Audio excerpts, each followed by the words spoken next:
Καλό σας μεσημέρι, κυρίες και κύριοι. 21ο κεφάλαιο της ιστορίας του τελευταίου Δράκου. Ο τίτλος είναι «Επανένωση με παλιούς φίλους». Με ποιους φίλους όμως επανένωση? Θα το δούμε σε λιγάκι. Φυσικά όσοι από εσάς αγαπάτε αυτήν την εκπομπή, κάντε like για να σας στέλνει ο αλγόριθμος πάντοτε ειδοποιήσεις για τις επόμενες εκπομπές. Και πάμε να ξεκινήσουμε. Καθώς η παρέα του Ρίου αυτή τη στιγμή με τον Γκάρ περπατάει στον δρόμο των Όγκρε και έχει μία αναπάντεχη συνάντηση. Ο δρόμος λοιπόν των Όγκρε σκηνή πρώτη. Μόλις φτάσανε στο τέλος του δρόμου του Όγκρε, μία τίγρη έχει στήσει ενέδρα. Αυτό είναι το τέρας, η τίγρη, λέει ο Γκάρ. Ξεκινάει μια γρήγορη μάχη με την τίγρη και ο Ρίου μυρίζει ένα έντονο άρωμα, κάτι σαν μπαχαρικό που χρησιμοποιούσε για μαγείρεμα όταν κάποτε έμενε στο σπίτι του. Η τίγρη χάνει τη μάχη και φεύγει φοβισμένη και πάμε να προχωρήσουμε παρακάτω. Μακνίλ και το δάσος των Κέδρων, η επανένωση, σκηνή πρώτη και πάμε να προχωρήσουμε. Βρισκόμαστε εδώ. Μόλις φτάνουν στον δρόμο του Ιράλ, τον βρίσκουν απεκλεισμένο από τους άντρες του βασιλιά. Λυπάμαι κύριοι, θα πρέπει να σας ζητήσουμε να περιμένετε εδώ προς το παρόν. Ερευνούμε φήμες ότι κάποιος από το χωριό Μακνίλ λαθρεμπορεύει τρόφιμα στη μαύρη αγορά. Κανείς δεν επιτρέπεται να εισέλθει ή να εξέλθει μέχρι να ολοκληρωθεί η έρευνά μας. Υποθέτω ότι έχουμε κολλήσει εδώ για λίγο, Ρίου. Τι λες? Ας πάμε να δούμε τι συμβαίνει λίγο στο χωριό Μακνίλ. Σκηνή δεύτερη με την είσοδο στο χωριό Μακνίλ. Και βρισκόμαστε εδώ. Τι λες Ρίου? Θα ήταν πάρα πολύ ωραίο να κοιμηθούμε σε ένα κρεβάτι για αλλαγή. Υπάρχει κάποιο πανδοχείο άραγε? Υπάρχει. Μιλάνε με την ιδιοκτήτρια του πανδοχείου, η οποία είναι μια ηλικιωμένη γυναίκα. Καλώς ορίσατε. Ψάχνετε για δωμάτιο για τη νύχτα? Τους είπε η ηλικιωμένη γυναίκα. Πηγαίνουν όλοι μέσα στο πανδοχείο. Τους λέει η γυναίκα. Το χωριό Μακνίλ έχει προβλήματα. Υπάρχει μια άγρια τίγρη ελεύθερη και ο δήμαρχος βρίσκεται υπό έρευνα για ένα δίκημα. Αλλά είμαστε ακόμα ανοιχτοί για δουλειές. Εξάλλου πρέπει και να βγάλουμε τα προστοζήν. Παιδιά? Μια τίγρη, είπε ο Γκάρ. Αναρωτιέμαι αν είναι η ίδια τίγρη που μας ξέφυγε στον δρόμο των Όγκρε πριν από λίγο. Ξέφυγε? Εννοείς ότι δεν τη σκότωσες? Έπρεπε να το κάνουμε, λέει ο Γκάρ. Πριν από λίγες ημέρες αυτή η τίγρη εμφανίστηκε τραυματισμένη. Έτρεξε στο δάσος Σύνταρ, βόρεια από εδώ. Δεν σε κατηγορώ ή κάτι τέτοιο, αλλά πρέπει να μείνεις μακριά από το δάσος, είπε η γυναίκα. Δεν υπάρχει τίποτα χειρότερο από το να κυνηγάς ένα λαβωμένο και τραυματισμένο ζώο. Ίσως να μην φταίμε εμείς, αλλά θα ήθελες να φροντίσουμε την τίγρη για σένα, είπε ο Γκάρ με μια δόση ηρωνίας. Θα ήθελα, αυτό θα ήταν υπέροχο. Θα σου δώσω και μια ειδική τιμή στο δωμάτιο ως ευχαριστώ. Καλή τύχη, είπε την επόμενη μέρα η πανδόχος. Σκηνή τρίτη. Είμαστε εδώ που πήγα πριν από λίγο να μπω. Μία αναδρομή στο παρελθόν, μνήμη δηλαδή, συμβαίνει καθώς μπαίνει ο Ρίου στο παλιό καμένο σπίτι του Τέπο και του Ρέι. Το φαντάζεται? Το ονειρεύεται? Ο Ρέι φαίνεται μόνος μετά από τη μάχη με τον Μπάλιο και με τον Σάντερ. Ρέι. Τύπο, Ρίου. Όχι. Τι έγινε? Τι συνέβη? Συνέβη αυτό. Έκαψαν το σπίτι μας, λέει ο Ρέι, ενθυμούμενος την ιστορία με τον Μπάλιο και τον Σάντερ που τους κέρδισαν στη μάχη και στη συνέχεια έκαψαν το σπίτι τους. Ακούγεται στη συνέχεια η φωνή του Γκάρ, ο οποίος βρίσκεται με τον Ρίου και λέει Υποθέτω ότι ξέρεις κάτι για εκείνη την τίγρη, Ρίου. Σε αυτή την περίπτωση θα σε περιμένω εδώ, του είπε. Καθώς ο Ρίου ανεβαίνει το μονοπάτι για το παλιό του σπίτι, ακούει περιοδικά την τίγρη να γρυλίζει, μέχρι που φτάνει στο σπίτι και βρίσκει, ποιον πιστεύετε, αντί για την τίγρη? Τον Ρέι, που όπως όλα δείχνουν, πολύ πιθανόν να είναι αυτός η τίγρη. «Ρίου, εσύ είσαι?»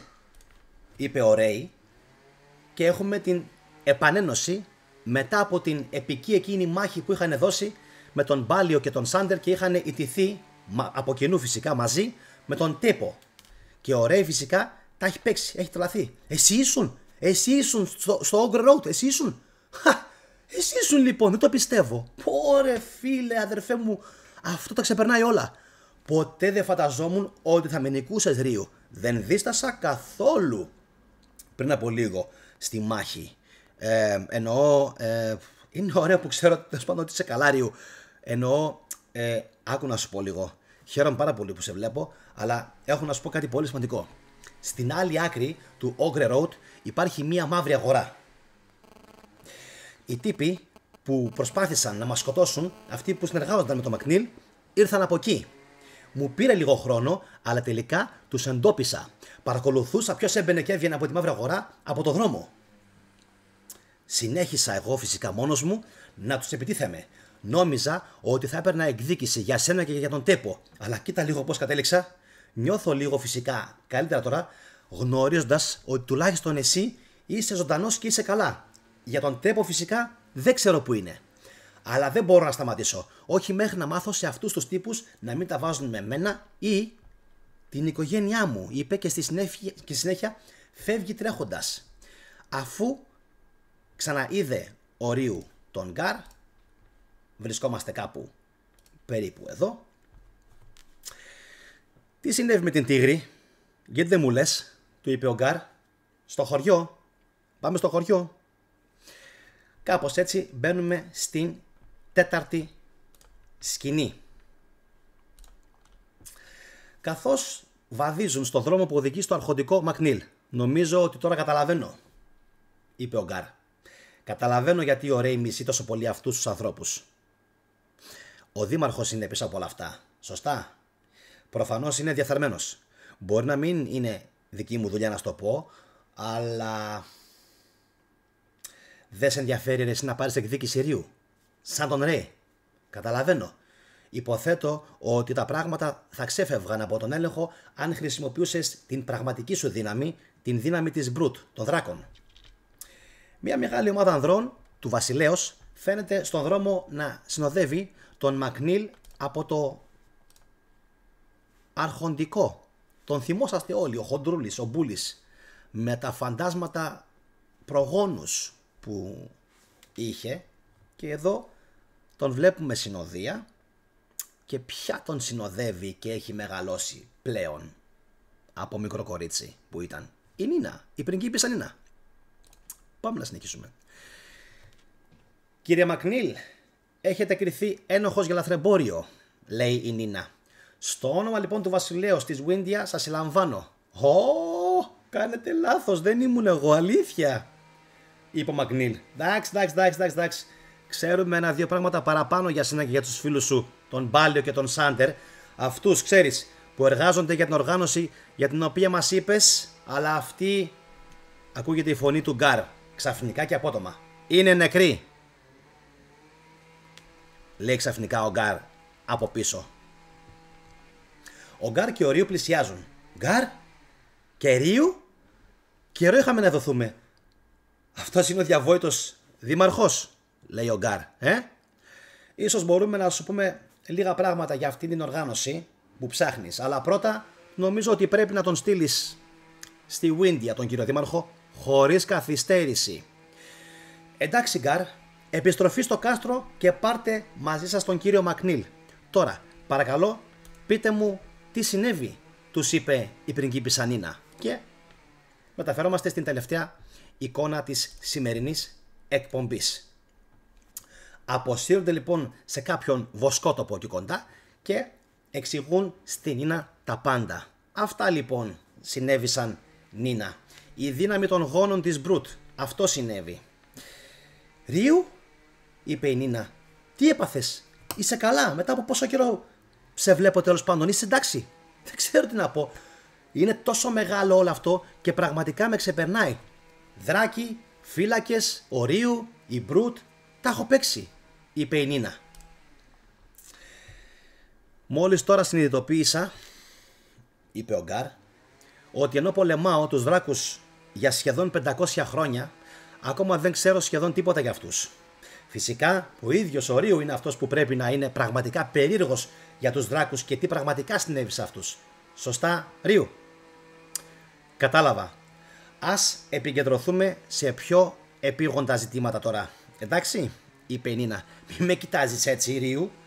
Τι γίνεται αν αυτή η Sin City, αυτή η αμαρτωλή πόλη, είναι η έδρα αυτής της συμμορίας? Τι γίνεται? Πρέπει να πάμε να το ελέγξουμε, είπε η Νίνα.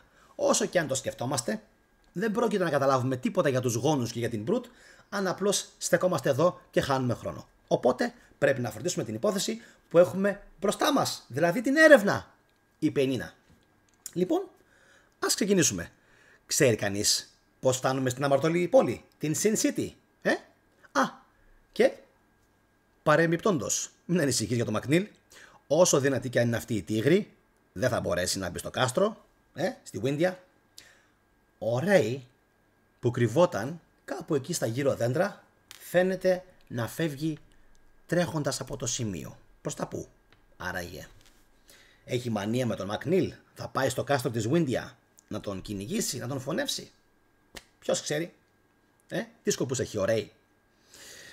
Θα τα μάθουμε στις επόμενες εκπομπές και φυσικά θα μάθουμε στις επόμενες εκπομπές τι συμβαίνει με αυτήν την αμαρτωλή πόλη, την Sin City, τι συμβαίνει με αυτές τις συμμορίες και τις μπάντες εκεί πέρα που κυκλοφοράνε και λιμένονται τις γύρω περιοχές.